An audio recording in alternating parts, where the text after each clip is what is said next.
In this video tutorial, we shall see to convert ASCII to its hexadecimal. So we shall have two ASCII numbers for 2 digits, and then we'll convert that into a hexadecimal number.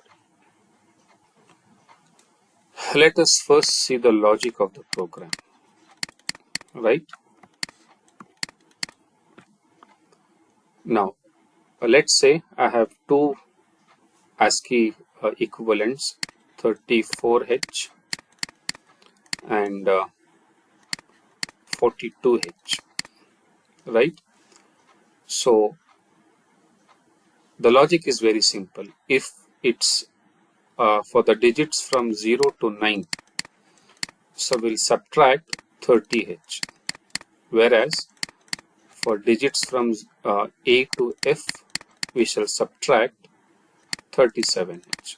Okay, the inverse of what we had done earlier, right? So in that case, if I subtract 30H from this, so what I get is 04. Then if I subtract 37H from this, right? So what I get is 0BH, right? So this is the logic. Okay, and how do we implement this? So for that, we shall assume that the numbers are stored in this fashion. So let's say at memory location 30H, I have the first ASCII, that is 34H. At memory location 31H, I have the second ASCII, that is 42H. And in memory location 32H, I will store the hex equivalent of this. Okay, so after this I will pack this. Okay, so this will become 4BH. So I should see 4B. So this is ASCII 1 and this is ASCII 2, right? So with this we can easily write the program. Now it is ASCII to hexadecimal. Okay, now let's see the program. So let's say that the number is so the first ASCII is in, so this is ASCII 1. Okay, so I need to subtract 30H or 37H. So I will call the function convert. So this is my subroutine convert, so which is after your forever loop, right? Now I need to subtract 30H. Okay, subtract A comma hash 30H. Okay, and it is always better to clear the borrow flag, right? Now after subtraction, you have to take one more decision, right? You don't know whether the digit is between 0 to 9 or from A to F. If the digit is between 0 to 9, this is enough. But if it is from A to F, you have to additionally subtract 7. So for that, we will compare jump not equal to A with again 0AH. Okay, and we will take a decision next, right? So what does it mean? If the contents of accumulator is less than A, so no need to subtract 7. But if not, you have to subtract additionally 7. So jump on carry to skip. Else you have to subtract additional 7. A comma hash 7. Right? And always make sure that you clear the borrow flag. Right? And the skip will be here. That is, you have to simply return. Right? I hope you understood the logic. So if it is from 0 to 9, subtract 30H. and if it is between A to F, subtract 37H. So additional 7 you have to subtract, right? And this is the first ASCII. So we need to actually swap this also, right? Because I want to make this as 4B.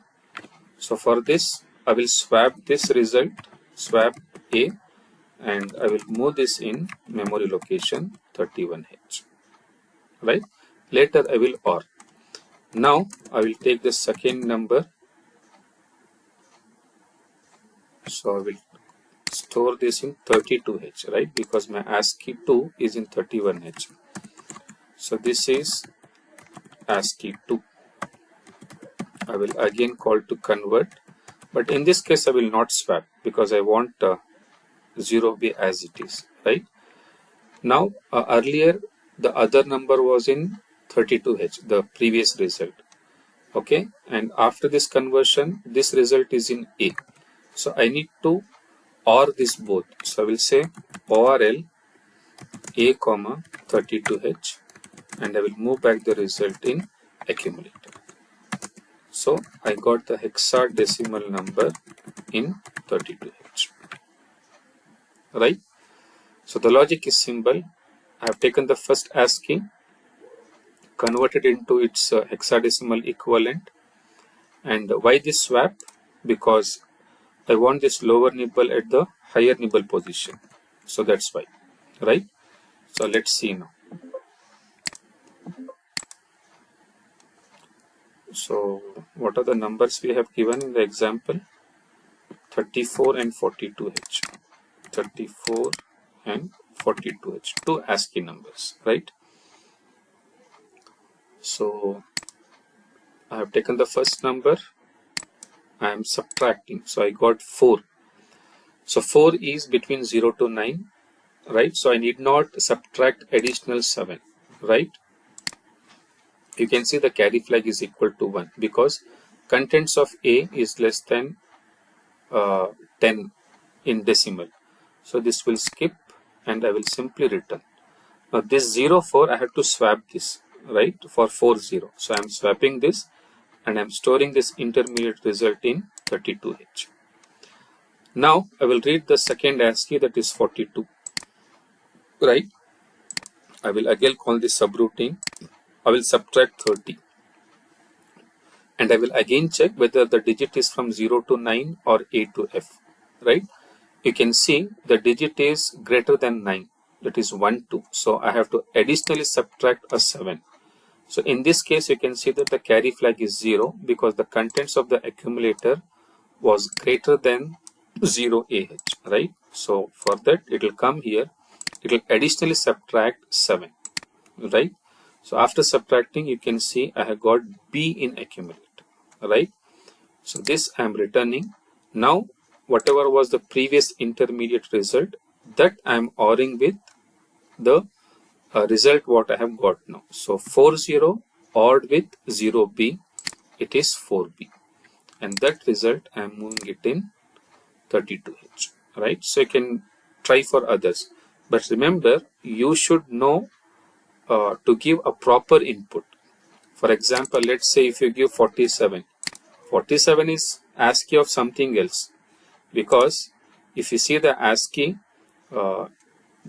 of F is 46, right? And after F, there is no digit in hexadecimal, right? So if you give invalid inputs, you will be in trouble, right? For numbers between 0 to 9, so the ASCII value is from 30H to 39H. This is what I mean. And between A to F, right, it is from 41H to how much it is? Let's see the ASCII table. 46H, right? So give proper inputs, right? Let's say instead of here 34, you store 40, right? Now this is not the ASCII equivalent for any of these numbers. Okay, so you will get wrong results, Okay, so that was the logic and program for converting ASCII to hexadecimal.